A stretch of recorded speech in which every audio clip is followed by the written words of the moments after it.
গরম গরম গরম, এত গরম কিরে জানি ফালাইতে হবে। চলো গরমের ভিতরে সেটা একটা জিনিস কাম করছে না। উনছি গ্লাস গ্লাস দিয়ে কি শুধু ওইগুলো আরো জিনিস রয়েছে না? চলো আরো জিনিস। ফ্রিজটা খুললাম, কি তা মজা লাগতেছে ফ্রিজের বাতাসটাকে। এই দেখো এই জিনিসটার কথাই কইছিলাম, লই এত আইছি, দেরি করে লাভ নেই, তাড়াতাড়ি লইয়া তাড়াতাড়ি খুলে লাই, খুললে খাওয়ান স্টার্ট করলে। ও খুলতাছেই না মুখটা। আরে দেরি করিস না রে, গরম পড়তাছে এমন। দেও বোতলের থেকে সিনেমাটিক ভাবে ডালতেছে। আরে স্পিডে ডালো, তাড়াতাড়ি খাইতে হইব। কোনে ফ্রুট জুসটা আবার আঙ্গুরের ফ্লেভার, ভালোই হইব। আঙ্গুরের ফ্লেভার তো ভালোই, কিন্তু খাইতে আনা টেস্ট হইব। চলো খাই, সেটা দেখি কিরম টেস্ট লাগে। দেরি করে লাভ নেই, অনেক দেরি করছি। তো গাইস ফ্লেভারটা ভালোই, তোমরাও টেস্ট করতে পারো।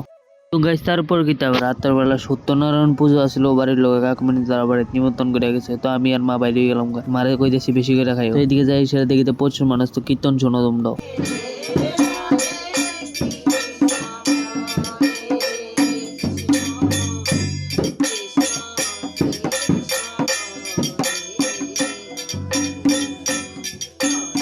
এটা হচ্ছে তারার পুজোর ঘরটা। তো দেখো এদিকে পুজো হয়েছিল তারার পুজোর ঘরে, তোমরা দেখাই দিছি। তো তারপরে সিন্নি দিব, সিন্নি প্রসাদ। তো ওখানে পূজার হতো, মানে কীর্তন নিতন সবকিছু শেষ, সবাই প্রসাদ খাওয়ানোর লিগা বইয়ে রয়েছে। তো দিদি শুট করতেছিল, দিদি আমার দিকে ঘুরে দেখা দিছে, আমি দিছি হাই, চলো সিন্নি প্রসাদ খাই।